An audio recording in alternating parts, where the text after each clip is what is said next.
So the first topic that we'll have for the midterm is all about the graphing of inequalities. So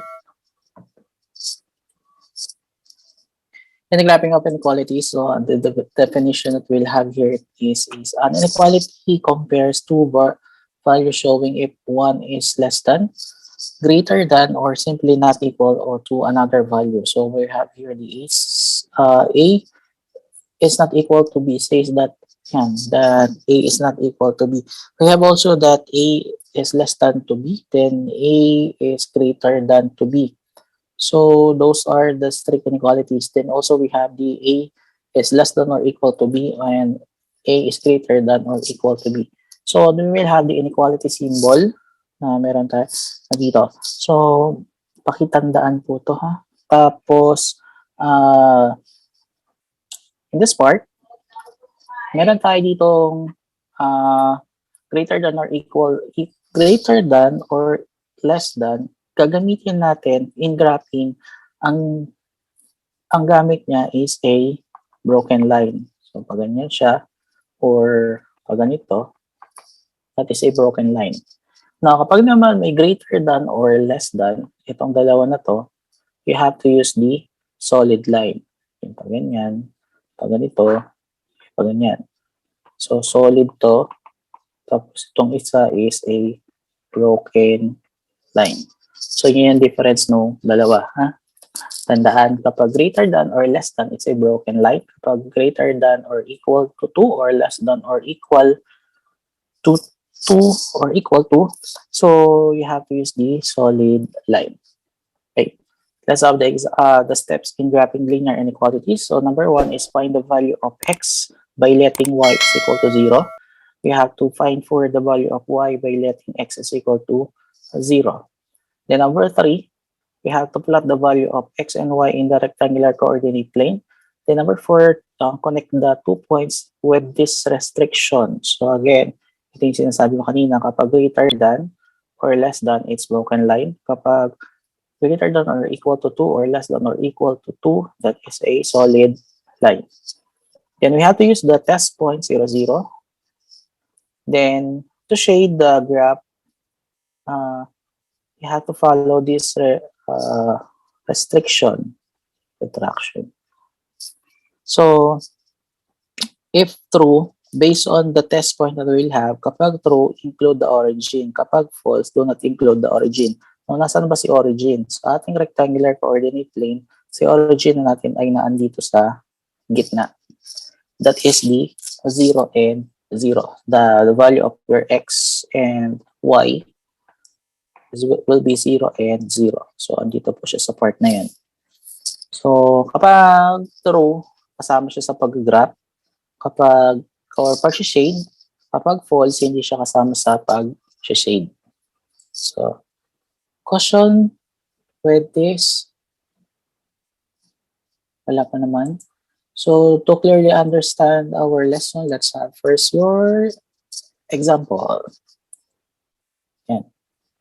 Example natin dito is y is less than or equal to 2x plus 2. Now, we have to graph this given. So, magkaroon tayo ng y is less than or equal to 2x plus 2. Now, sabi dun sa number 1 or number 2, can we interchange? So, find the value of x by letting y is equal to 0 or pwede mong find the value of y by letting x is equal to 0. Now, if we're going to follow the first rule number 1, the first rule na, number 1 pa. Oh, dami redundant. We have here the let y is equal to 0.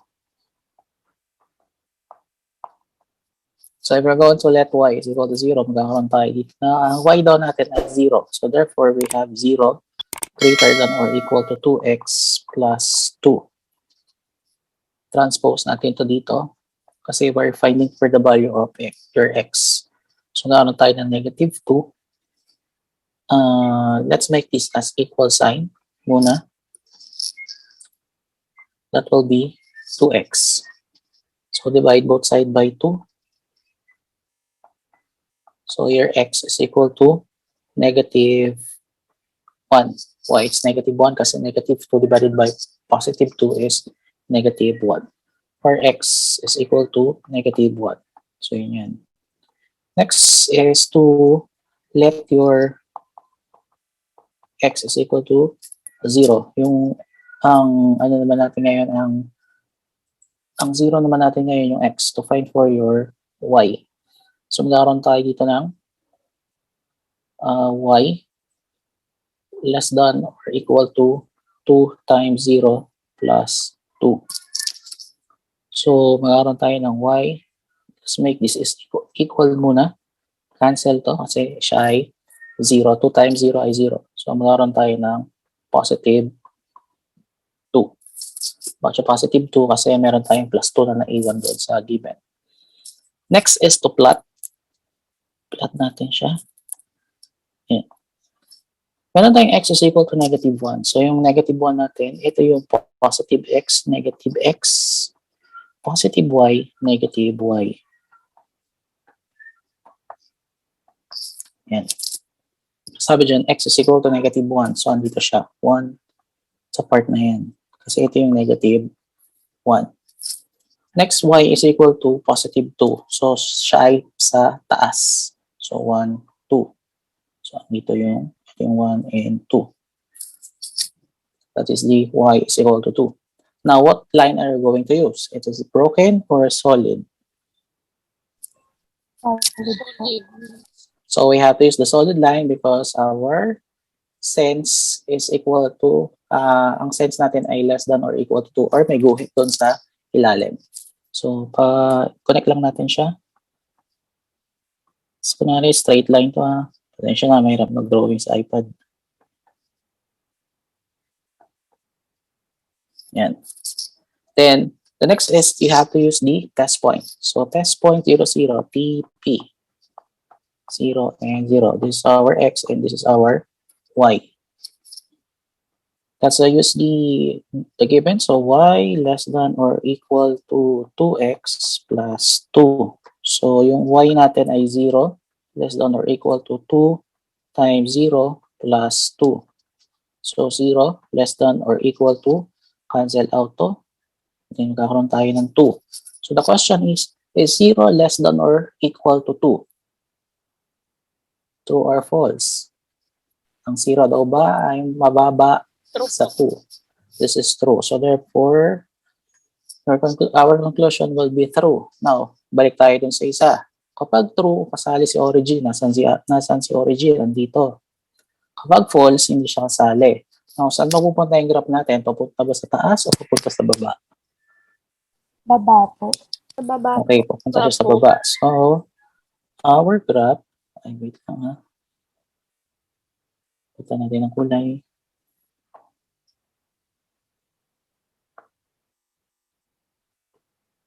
So, ito yung magiging shaded part natin.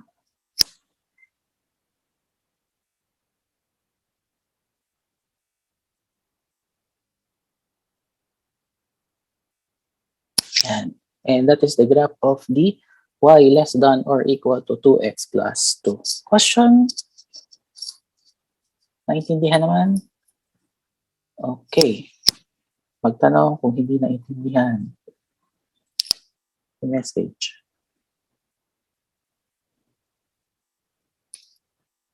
Okay, so let's have another example. For example, we will have here negative 2x plus 3y greater than 2, 6. So, kung tayo na...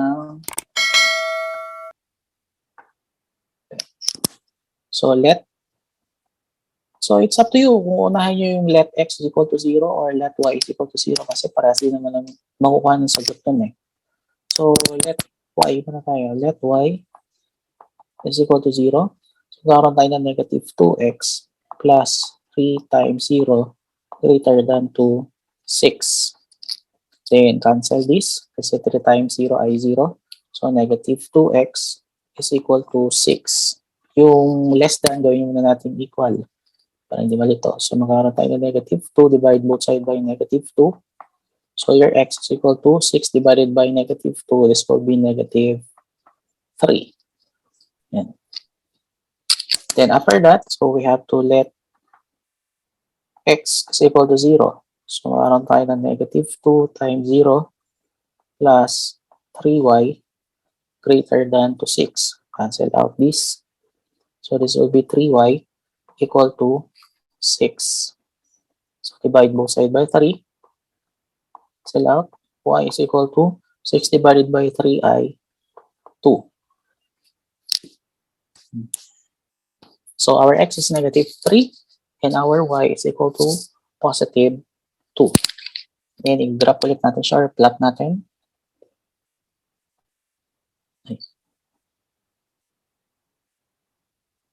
Basta kunwari, tuwid na lang. Kaya na po mag-adjust. This is x, negative x, positive y, negative y. So, x is equal to negative 3. So, magkakaroon tayo dito ng 1, 2, and 3. So, andito siya. So, negative 1, negative 2, and negative 3. Then, y is equal to positive 2. Dalawa ulit sa taas. So, ito yung 1, ito yung 2. Then, connect again. The line that we're going to use is what? Broken line. Kasi, Broken line. Kasi walang equal sa ilalim. okay po. Yan. Then, test point of 0 and 0, x and y. So, negative 2x plus 3y greater than to 6. So, negative 2 times 0 plus 3 times 0 greater than to 6. So, cancel, cancel. This will be 0 greater than to 6. So, question, is 0 greater than to 6? True or false? False po. Okay, so this is false. So, kapag sinabi kapag false, do not include the origin. Again, the origin is andito sa gitna. Hindi natin siya sasali. So, ang graph nito ay pataas. Ang shaded part pala rather. Ayan.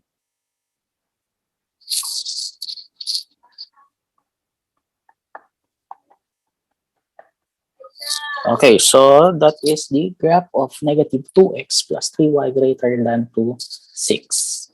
Question?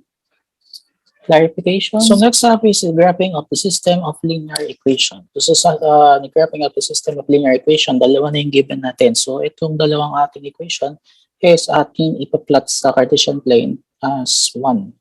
So we have here the given that we'll have is y greater than to negative 3 and y greater than to 4x plus 1. So hatiin natin yung ating given. Meron tayo dito y. For y, this is for y greater than to negative 3. So magkakaroon tayo dito ng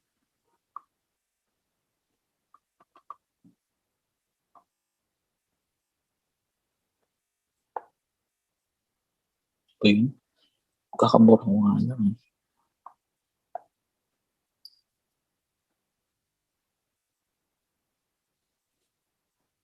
So, if we're going to let x is equal to 0, wala naman tayong x dito. So, therefore, automatically, our x is equal to 0. Then, if we're going to let y is equal to yung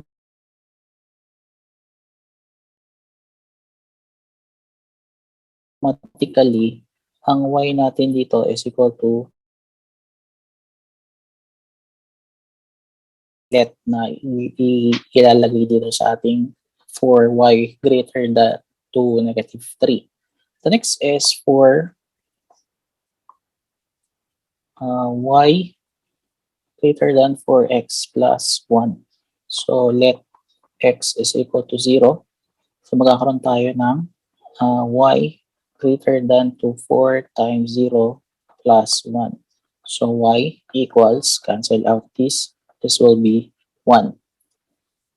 Then let y equals 0. So if we're going to let our y as 0, so magkakaroon tayo dito ng 0 greater than 4x plus 1. So 0, lipat natin to dito. This will be minus 1 equals 4x. Then this is negative 1 is equal to 4x. Divide both side by 4. Kakaroon tayo dito ng, lagay na lang natin dito. Your x is equal to negative 1 over 4. 1 over 4 is equivalent as negative 0.25.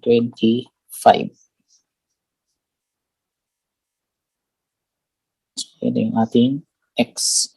Yung sa isa, x is equal to 0. Yung y niya is equal to negative 3. So, for y greater than 4x plus 1, yung y niya ay positive 1. Then, yung x niya ay negative 0.25. Kailangan natin i-decimal siya kasi magpa-plot tayo ng given. So, plot natin siya. So, unahin muna natin itong dalawa. Ito. Gawin natin siyang blue. So, magkakaroon tayo ng x is equal to 0. So, yan, dito siya. X is equal to 0. And y is equal to negative 3. So, meron tayo dito ng 1, 2, and 3. So, ito yung ating negative 3. So, since wala tayo maiko-connect na x, yung magiging graph nito ay pag ganito. We are going to use broken line pag ganito. Yan. Kasi wala tayong x. So, let's have the next. Itong y and 0.25. Yung y equals 1. Yung y mo daw ay positive 1. So, 1, dito siya. Positive 1. Yung x natin is 0.25 somewhere here. Negative, sorry.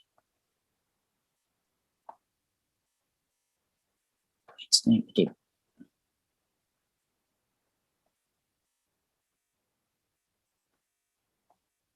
Dito siya.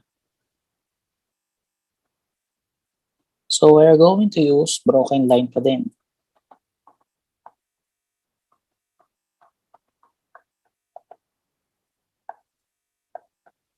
Yan.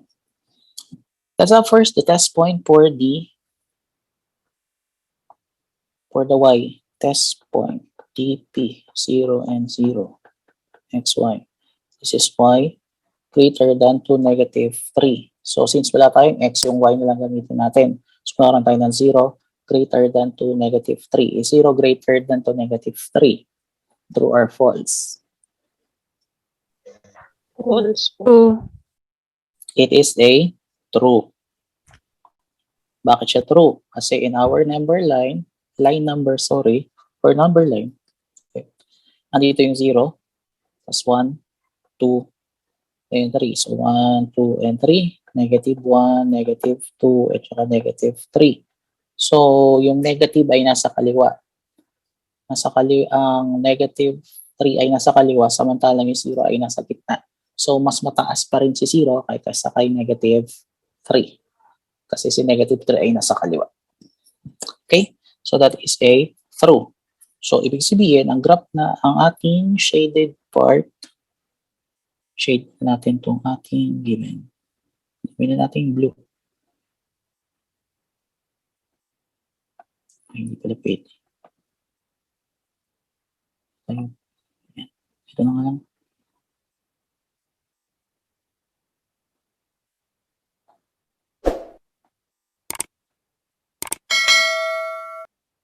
Pataas siya.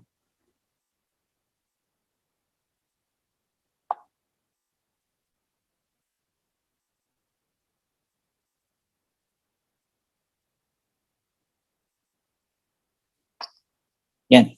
Next is test point for the y equals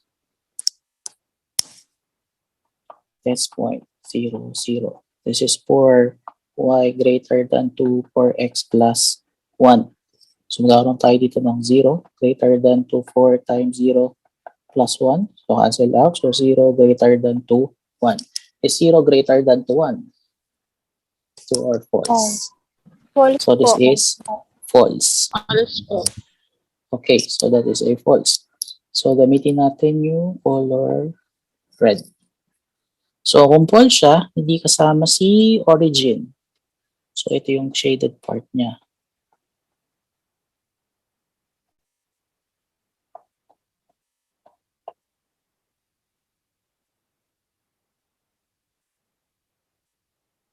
So as you notice, tatakloban yung blue ng red. Or normal yan. Na kukunin natin yung pinaka-intersection niya. Kung saan nag-intersect yung dalawang kulay. Yun yung pinakasagot. So nag-intersect siya dito.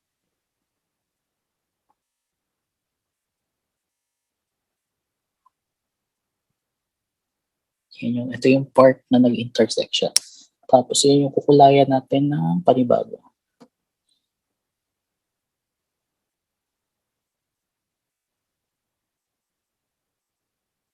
Hindi siya lalampas na.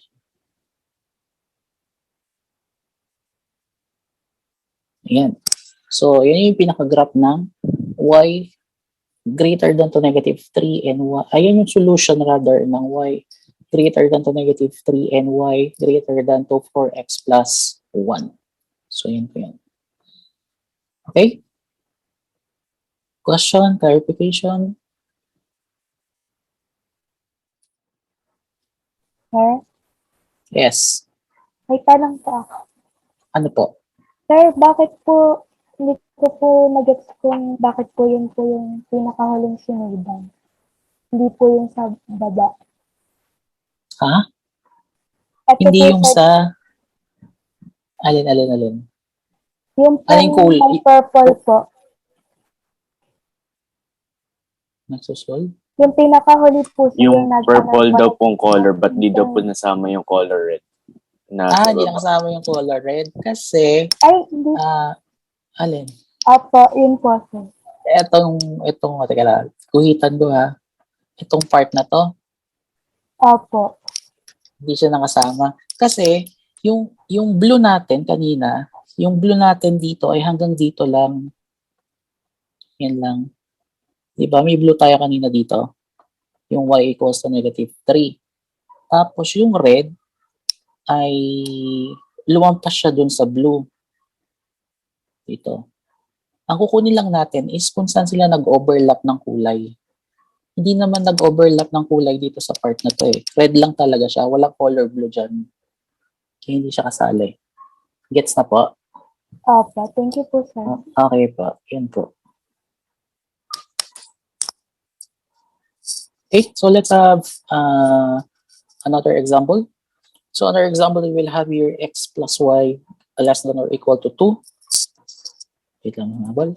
Then 4x plus y less than negative 1. So ganun ulit. Kakaroon tayo dito ng 4x plus y less than or equal to 2. So karoon tayo ng let y equal 0. So magkaroon tayo ng x plus 0 less than or equal to 2. Then kakaroon tayo na x is equal to 2. And positive 2. Then let x is equal to 0. Then 0 plus y less than or equal to 2. Then y equals 2. Or 4x plus y less than negative 1. So magkakaroon tayo ng let y equals 0. So magkakaroon tayo ng 4x plus 0 less than negative 1. Then you will have 4x less than negative 1. So 4 equals na lang ito. Divide 4. So magkakaroon tayo ng x is equal to negative 1 and 4, that is 1/4. So negative 0.25.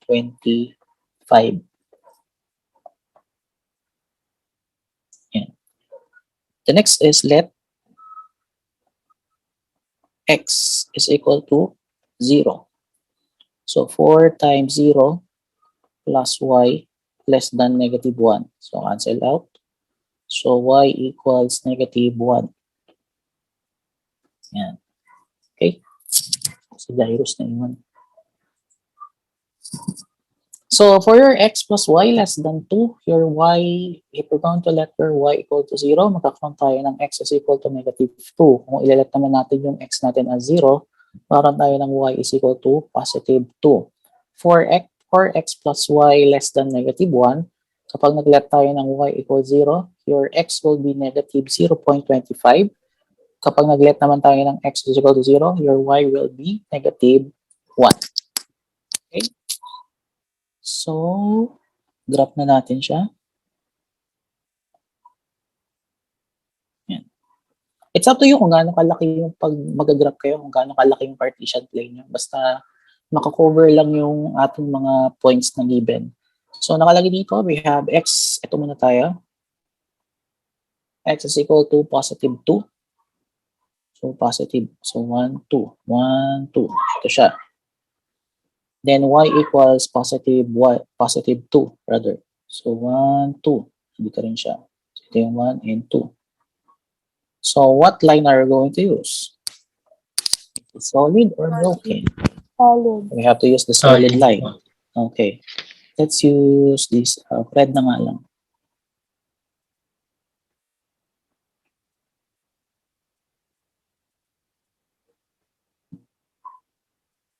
Yan.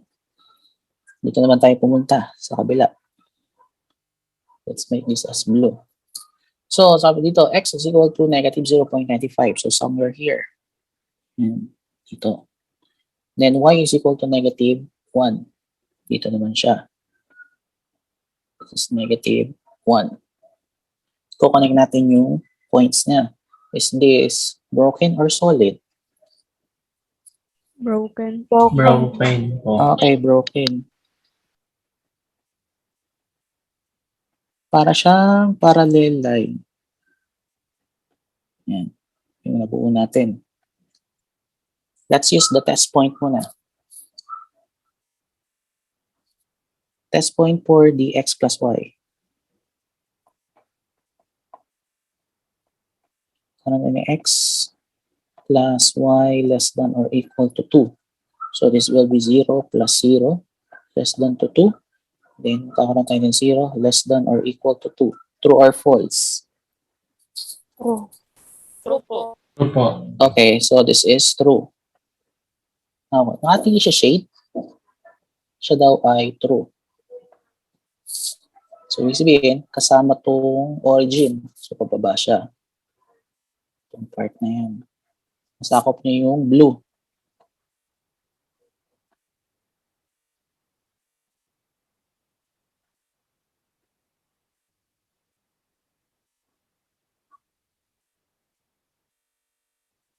So, nakikita niyo pa naman yung blue, di ba?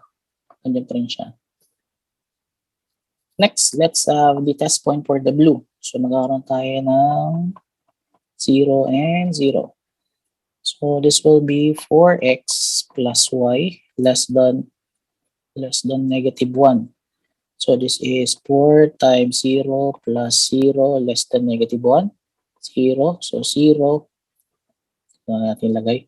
Kakaroon 0 less than negative 1. 0 less than negative 1. True or false?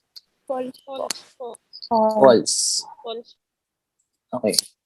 Meron tayo dito ng false. So, hindi daw kasama ang origin. So, pag ating nag-plot tayo, siya ay papunta siya dito, pababa din.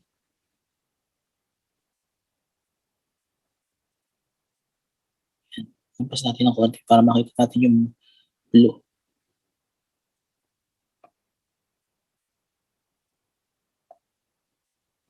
Tapos kapag nag-doble tayo ng kulay, itong part na to, na pababa, bakit red? Gawin natin pink. Itong part na to na pababa, siya yung magiging sagot. Kasi yun yung nagdoble ng kulay. Yan po. yung taas, hindi siya kasali. Okay? Question, clarification? So, ba't hindi tayo lumampas nung dito sa taas ng blue? Kasi yung boundary ng color blue ay hanggang dito lang, sa part na yan. So, hindi siya nasakop yung taas. Okay?